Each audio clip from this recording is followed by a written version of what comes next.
الفيديو النهاردة هنخش في chapter 2 هاي الهاير اوردر. الهاير اوردر بتبقى المسائل عندي من second اوردر لفوق، اللي هي الواي دبل داش او الواي داش. واي دبل داش معناها ان انا عندي الواي دي معمول لها ديريفاتيف مرتين، فانا برجع المسألة مرتين. يعني ايه؟ اول حاجة هناخد حاجة اسمها الميثود اوف ريدكشن اوف اوردر، دي بتبقى كذا كيس النهاردة او في الفيديو ده هناخد منها 2 cases. اول كيس عندي لما يكون عندي الواي absent. لما يكون الواي absent بعوض عن الواي داش بيو والواي دبل داش بيو داش. وفي الكيس التانية تبقى الاكس هي اللي absent.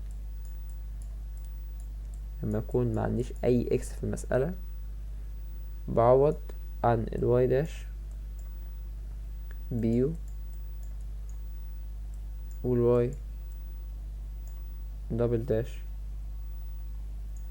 بعوض عنها بيو ديو على الدي واي.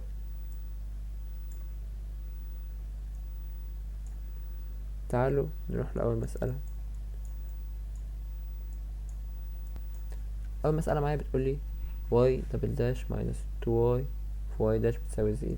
احنا هنبص هنلاقي ايه اللي ناقص، الوايات ولا الاكسات؟ انا عندي الواي موجودة بس الاكس absent، فناخد قانون الاكس absent. الاكس absent زي ما قلنا بنعوض عن الواي داش بيو والواي دبل داش بيو ديو على دي واي. هنقعد بالكلام ده في المسألة، هيبقى معايا يو ديو على دي واي ماينس 2y واي داش عوض مكانها بيو بتساوي 0.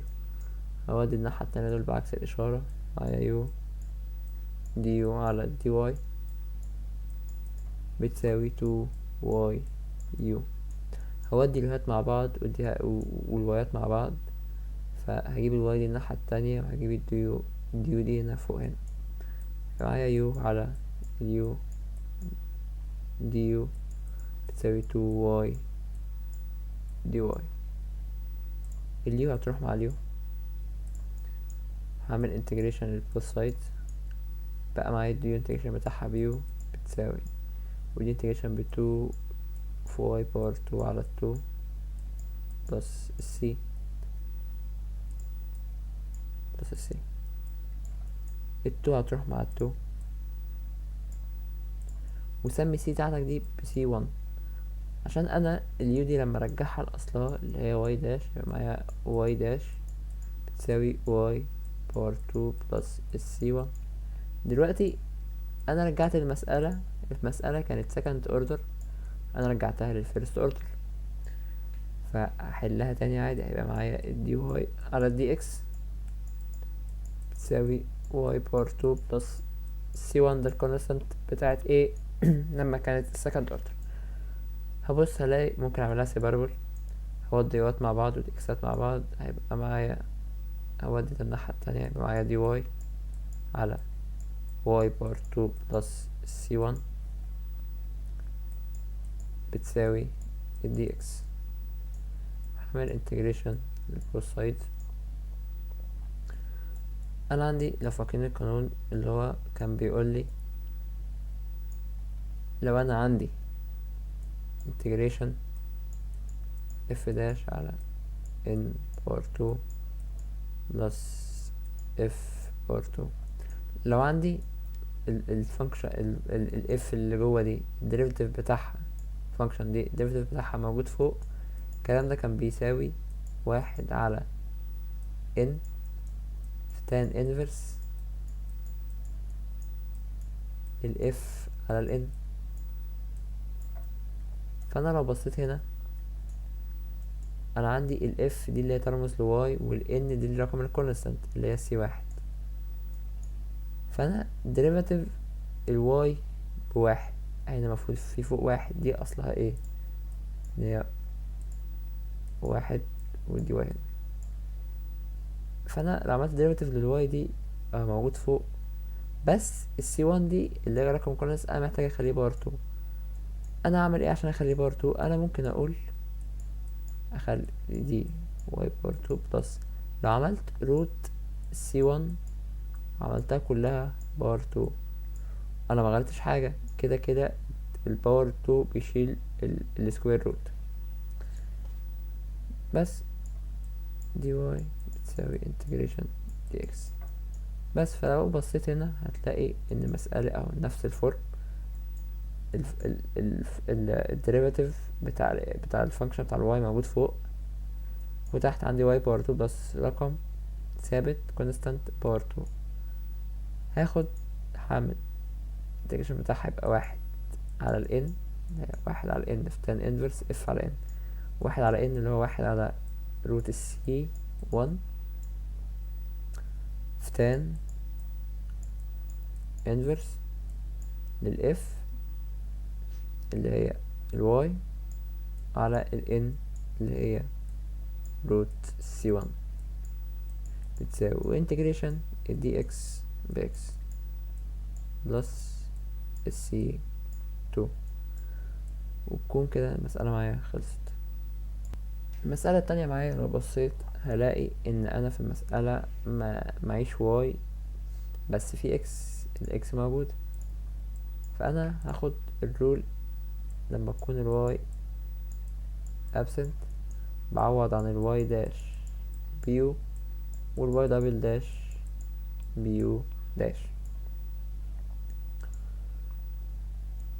بس فلما اعوض كده هيبقى معايا اكس واي دبل داش اللي هي ديو على دي اكس بلس التو الواي داش اللي هي يو equal 4 باور 2. لو بصيت هنا ال... الشكل ده شبه اللينير، فانا لو جيت قسمت هنا على اكس هيبقى معايا دي يو على دي اكس بلس 2 على اكس في اليو بتساوي 4. لما اقسم على اكس تبقى 4 اكس.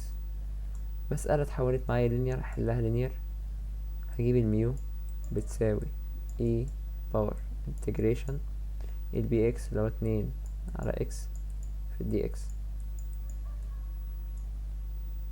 هيبقى الميو عندي بيساوي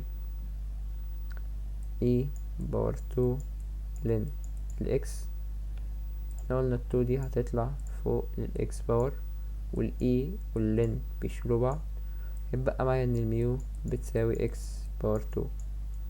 هروح اجيب اليو بقى، مش هنكتب الواي لان انا بعمل بالنسبه لليو، فنروح نكتب ان اليو بتساوي واحد على الميو يعني اكس باور نيجاتيف 2 في انتجريشن الميو اكس باور 2 في الكيو اكس اللي بره اللي هي الفور اكس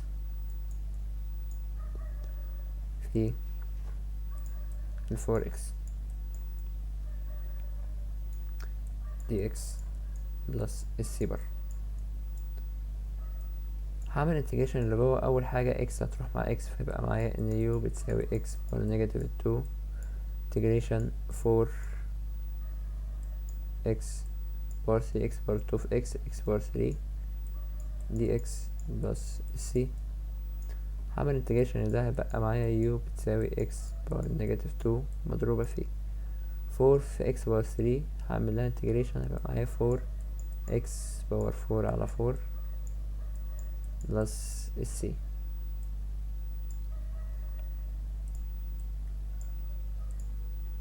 وسمي دي السي 1.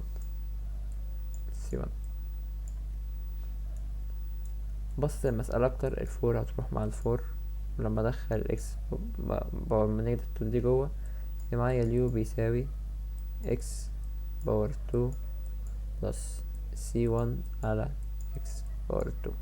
رجع اليو لأصلها اللي هي كانت واي داش، يبقى الواي داش او خلينا نكتبها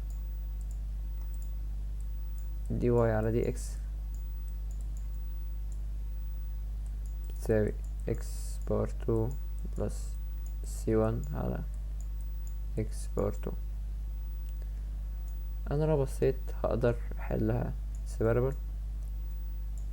هودي دي اكسات ويات مع كل اكسات لوحدها ويات لوحدها، يبقى معايا دي واي بتساوي اكس باور 2 بلس سي 1 على اكس باور 2 في دي اكس. هعملهم انتجريشن الدي واي بواي تساوي انتجريشن اكس باور 2 اكس باور 3 على 3 بلس اكس باور 2 هتطلع فوق سي 1 دي رقم كونستانت، فالاكس باور 2 هتطلع فوق باكس باور نيجاتيف 2. هعملها انتجريشن يبقى معايا اكس باور نيجاتيف 1 على نيجاتيف 1، فمن الاخر هتبقى نيجاتيف اكس باور نيجاتيف 1 بلس السي 2. منساش في هنا سي 1. بس يبقى المسألة معايا y بتساوي x باور 3 over 3 minus c1 على ال x plus ال c2. وهنا تكون المسألة خلصت.